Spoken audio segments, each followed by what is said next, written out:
Ce qui est dans la chaîne Le Congo AL News, parce que bazala kana batem moko zali bien pour la Kolanda, les alaka très intéressant, batem na bango, yango na landa kango mingi, surtout pour l'édification. Le Congo AL News. Le Congo AL News, merci.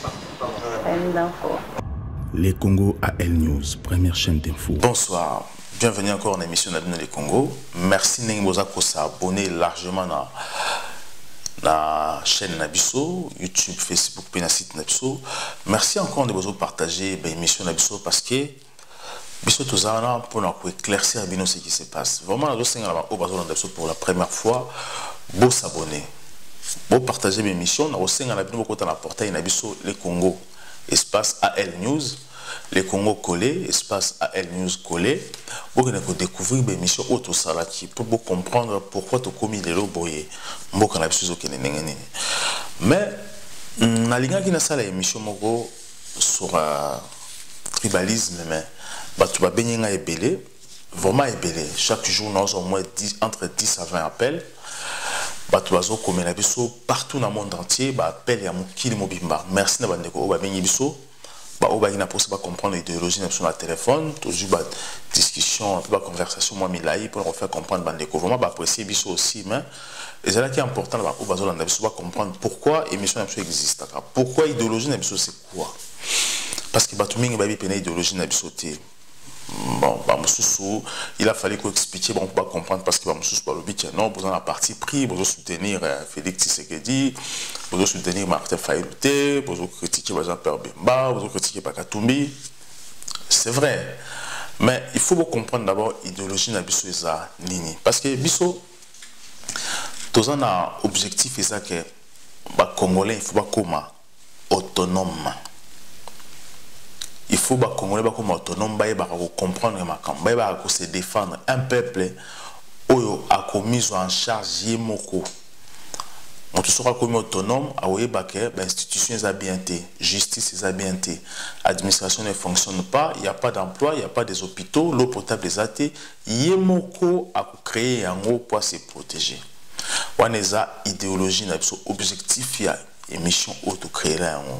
Donc, avenir ya Congo c'est quoi demain?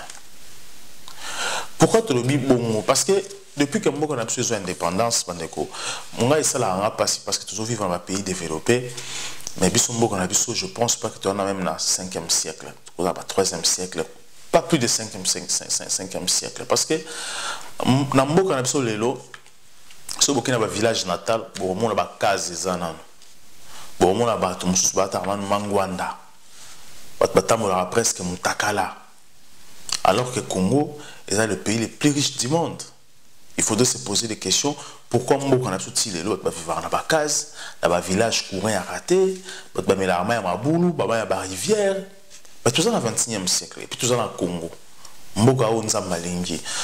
C'est comme si tout ça va se contredire. Donc, ce qu'on explique à mon motu, notamment nous avons ça, comme nous avons une promesse, nous avons utilisé la bonne, nous avons dans le sens. Dans le sens, c'est pour ça que Bisso vraiment tout ça on a pour éclaircir bino. Ce que vous avez gestion des politiciens congolais. N'engagez pas diriger beaucoup en après indépendance style l'eau pour comprendre que l'homme congolais est incapable de gérer les Congos. Mais l'homme congolais, ce n'est pas l'homme congolais, et ça l'homme congolais où il y a gestion à Congo depuis Congo existe à Congo et ça la haka bango na bandeko na ya haka bango. Mais ce que Bisso tout le monde a bango va diriger Congo. Au lieu de critiquer, nous savons que nous avons besoin de gérer ma baie, nous avons beaucoup, c'est pour ça que nous avons dit que nous avons vivre, nous avons satisfait la vie où nous avons fait Bisso. Si vous avez au Congo, vous avez gouverneur local, vous avez gestion gouverneur local, Ngoïka Sanj, gouverneur à Kassai. Il est resté gouverneur pendant combien d'années? Parce que vous avez qu'est-ce qu'il a fait dans Kassai? Ngoïka Sanj. Mbongo au Kassai Zanan, ba minéraux au Kassai Zanan. Ba richo bazan à Kassai. Ngoïka Sanj a sali nini na Kassai. So a comme gouverneur, pourquoi, avec quelle vision, ba peut ça diriger Kassai? Ce que vous critiquez, vous critiquez, vous critiquez, vous en droite, leader Nabino Balouba, nanana, leader Kassayen, vous critiquez. Non, il gère mal la chose. Donc, il est incompétent et incapable. Il faut le dire. Tous les gens comme c'est ennemi absolu. Tous les gens pour aider à ce côté, tu es c'est vérité à Tikapo, tu aider à Tikapo, tu vois qu'un jour l'institution va comme bien à se retrouver devant le tribunal à expliquer votre gestion à cela qui on est bon on a géré qui pour le gouvernement et que n'awapi. Aujourd'hui André Kimbuta. Aujourd'hui nous doit André Kimbuta. Sur les gestion c'est catastrophique. Gestion à 5 milliards pendant 8 ans, 10 ans. Mais ce que vous avez gouverné, même Katumbi, tant qu'il n'a qu'à bien, bien. Mais moi je dis qu'il n'a rien fait d'intéressant, rien de. Il y a bien pour le Congolais. Parce que, au moins, il y a un Mboka, pour diriger Mboka Malamu, agent gouverneur Malamu. Et ça, c'est que pour Pessi Batubilo Aolia, ou Pessi Batbadon, Néosa bien. Non. Il faut rendre Moutou autonome. Il faut comment on dit, il faut qu'on s'investisse dans le cerveau, il faut qu'on rende l'éducation meilleure. On a l'école, et on a des normes, il y a malam. Niveau éducation, comment élevé.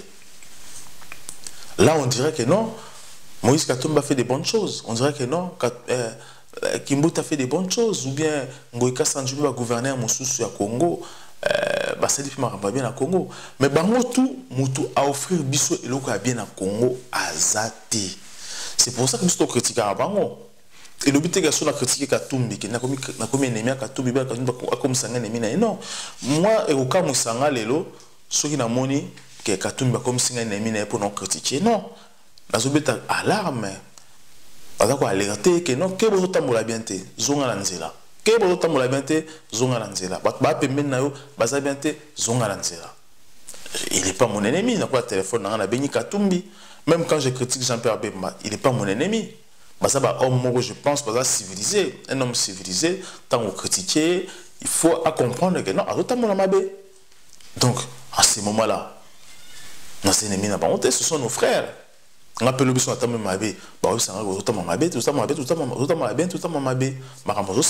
ce n'est pas pour l'intérêt des Congolais, c'est un intérêt naïo parce que lorsque on associe vie na Congo, il faut que inspecteur ya Congo peut aller contrôler pe vie na makambozo sala pour na Congo. C'est pour ça que monsieur Dozarana, batumsusu soko sui ba gouverneur nyonso sui batu nyonso na bata caractère na biso ko na biso bango tu ba botama na ba village presque ba kola ba village. Ba village tamo ba kola na motilelo ole ebonga me ebe ba lisusu et comment le va entendre banda ba sorcier mo ba fan na ko chiko boy sangana il faut applaudir les politiciens peut-être la maman beaucoup c'est le lobby au bolobi au zofing non nous n'insulte pas tout ça qu'on relater ba fait nengezali de to limbo na biso ebonga toujours critiquer les politiciens na biso parce que baza ba incompétent baza incapable. Et ça faut aussi prise en otage. Mais il faut qu'on aide les gens à l'excellent. Si tu aides les gens, tu as aidé les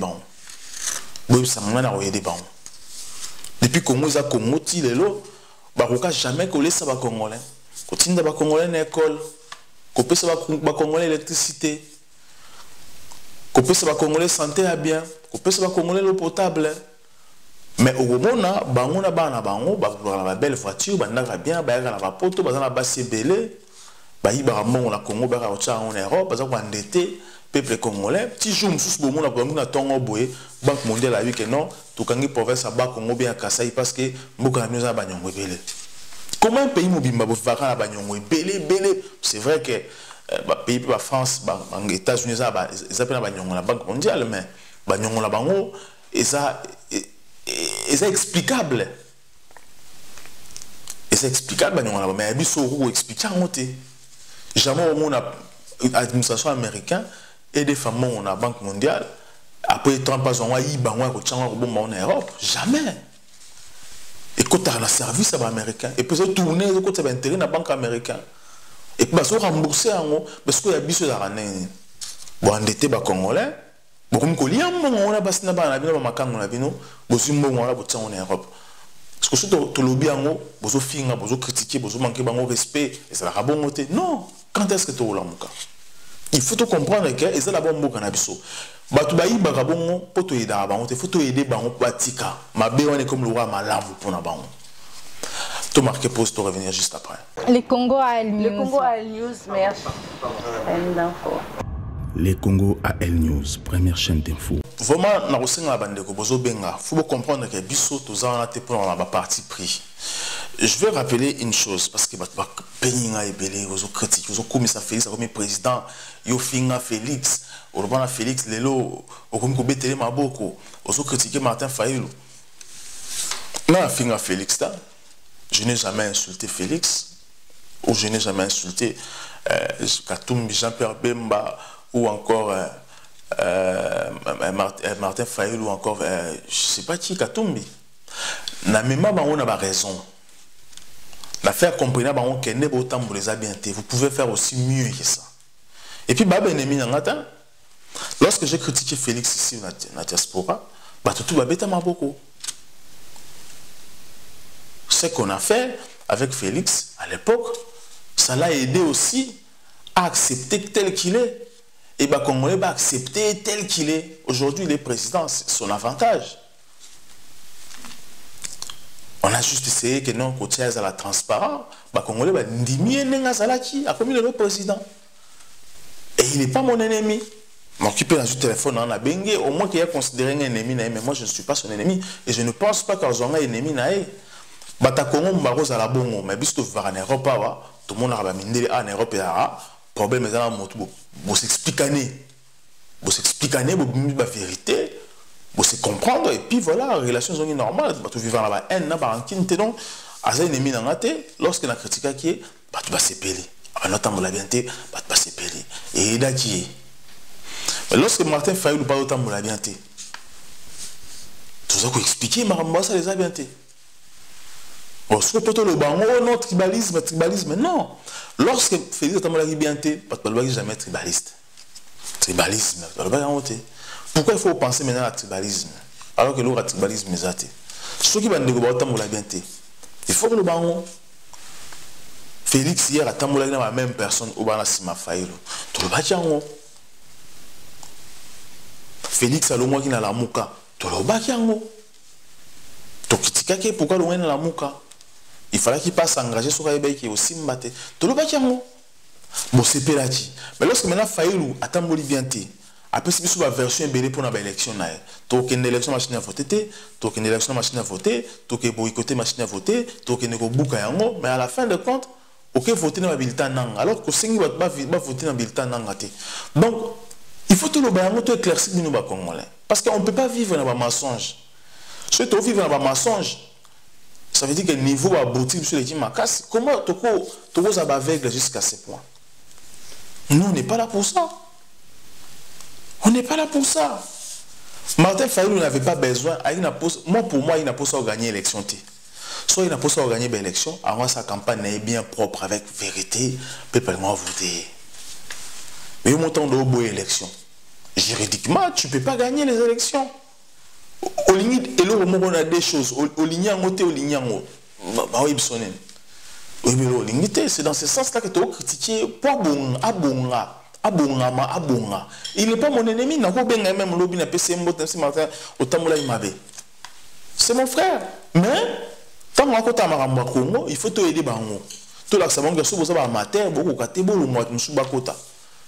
Biso tozana teka po bato mo zala haba président ba sala haba politicien ba non yo muto talanga pourquoi moi na oté moi na ngate akoma pe ministre na Congo akoma pe président na Congo té to édiki ba na biso to pesa ba bonne éducation pesa ba au sature mo ya éducation malamu po ba sala pe bato lobby pourquoi pas et l'autre zo pesa ba ngo ba partager on ba congolais musuba na Congo pourquoi ça la haba na bato mo ko bi bato ba ko kana ba ngoté. Est-ce que vous ne jamais vraiment tout ça clair bandeko? Est-ce que vous n'avez lemba? Vous ne jamais continuer à bon la kin tout le temps. Ou l'amga tongo que na kayo passe na malili na souffrance na musala on va donner ko la payer en mo boye. Moi, on fout à charge, mais au privé, on a au tini la famille, on peut pas t'en balia. Pour la Congo, on va pas les rater. On va pas les rater, on va dégon. Parce que tant que l'on va, oh, t'es tika, on est tout tika comment? Tout ça, on a été pour. On a le babo, on a combien de risques on a aussi. Donc, il a appelé la tiki, na fani na nga, c'est ma ramana moussou. Mais je le fais parce que, et ça me rend abisso. Si on comprend en haut, on dit que c'était à tel ou on a celle soum. Bah, tu vas comprendre, il faut éclaircir, bah, si on a bombi, bah, tu vas y bander. Et le one zamba, là, ça m'a cambo, si on a bombi la baninga, donc, na souka fina peut-être, na qu'il fait, je sais pas. Na on va risquer énorme, bah, tu moussou. Bah, tu vas peut-être, bah, bien, bah, tu vas, bah, l'inga va critiquer, bah, on te, bah, quand on appelle la liste noire, bah, un jour. Ah oui, non, on va risquer bel énorme. Pour la société, je prends des risques. Mais je le fais parce que c'est notre pays. Et ça va venir là-bas en abisso. Tout ça, botabana, bana, botabana, mboka osiko. Tout le petit quand on va disparaître, c'est ça que tu lignes. Donc, tant que nous continuons la politique à Congo, on a un devoir de se justifier par le Congo. On a une obligation, il faut se justifier, il faut justifier tout ce qu'il fait chez les Congolais. Et puis il faut là-bas, il sauver à Baron. Il faut sauver à Baron. Si vous avez la bienté, vous bimissez à Libanda. À ça, le couteau, vous bimissez à Libanda. Pour tout le monde, il faut changer. Les Français, ça a un travail énorme. Pour la Mboka, ça bien. Ça bien. Ça vivra très bien. Mais biso, les Français, c'est un pays riche. Mais ça bien organisé, bah quand tu vas classe, bah créer richesse, bah dans la classe. Mais ce qui n'a qui nous on a plus de 80 millions d'habitants au Congo, plus de 80 millions. Dans 80 millions d'habitants au Congo, on a bah batanga raté. Bah batanga raté. Na qui nous connaît bah qui n'a là où bah qui n'a classe, là où bah qui n'a classe tenenge moko. Moi je la Congo école ni amalongeza na Congo. Tout qui est la vérité, l'école ni boibi a commencé à malonga. Au sinon ba université na institut supérieur malonga boibi ça. Ils ont côté en Afrique. Car là c'est qui toi dans la meilleure université d'Afrique et côté dans le monde lélo. Boteng là ta comme moko. Ou bien école secondaire moko humanitaire moko. Boteng là comme moi mon qui est catholique. Moi mon attend là catholique, je reconnais que moi mon qui est catholique. L'école privée à Congo batang sarate. Si on continue dans l'école privée, qui c'est français, c'est fini. Et puis les parents Congo, les politiciens ont apprendre le français dans l'école pour la bonne somme on va français comme Maël. Mais là on zéro dans tout. Qui c'est pas ça? Parce qu'on peut être pour la Congo sur l'école privée au lobby français, ah il est intelligent pas le français comme Maël. Il y a un mot qui est bon raté. Quand le français là, ce qu'on va mailler l'État, ou qu'on va français ne pas aboutir, vous en pouvez zoba. Mais c'est comme ça. Donc, biso to za pour nako, tama ramna ordre. Toi, na biso to za ba ennemi abatuté, to créer pas ennemi té. Baba ndeko na biso, au moins que bon on a biso to ennemi na bango.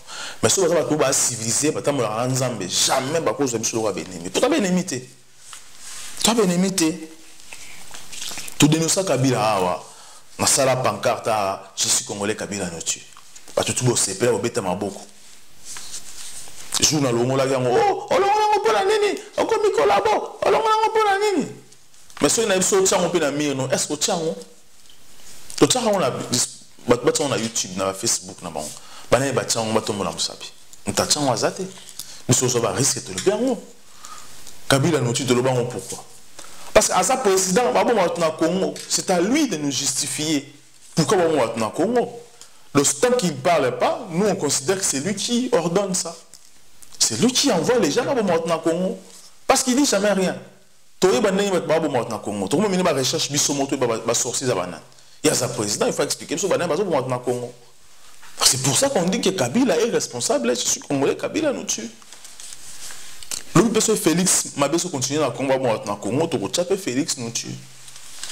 Pourquoi? Parce que c'est lui le président, il faut justifier le Congolais pourquoi on va dans le Congo. Pourquoi un président congolais, vous avez des devoirs, vous avez des droits.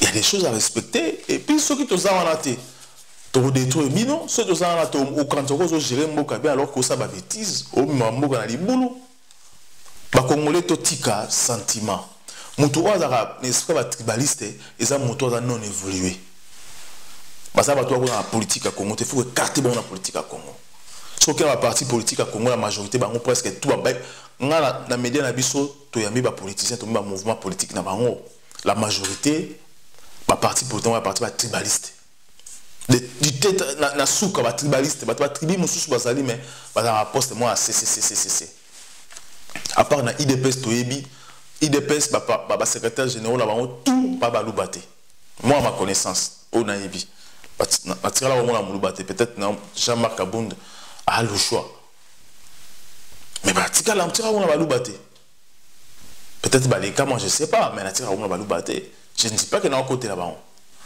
Et puis, tu as représenté la partie politique tout à Congo en Europe. Tout. Mais tout n'a fini par monter. Mais ça, zéro. Le représentant politique, la partie politique, en Europe, mais tout n'a zéro. Pourquoi pas Kazan Ndeko, représentant la poto. Mais tout n'a zéro, ça vide. Bon, ben, on va mêler les débats, raté. Parti politique, on va les gars TVT. Comme ça, on a venu à Rani. Boki m'a média pourquoi autant me la molini donc vraiment Bandeko vraiment na ekito sola tout se comprendre un peu parce que biso idéologie na ça que non Congo la biso bon avenir en mboka na biso ezane to lingi to la autonome tout tika ba sentiment au côté de la politicien pas dans ndeko na ta village na nous on fonctionne pas comme ça toi peut ba tjale le pété to comme ça peut ba to pas peut bon pété to lingi en pété au sali mabe to lobi na yo soko boyi to continuer ka ratio otikango ozande ko na biso soko boyi bima la politique à Congo. Vraiment merci beaucoup de bolande émission au partageant encore beaucoup dans site na biso na YouTube na biso les Congo AL News beaucoup de bon la émission car vraiment très intéressant pour la bilan. À très bientôt. Les Congo AL News, première chaîne d'info.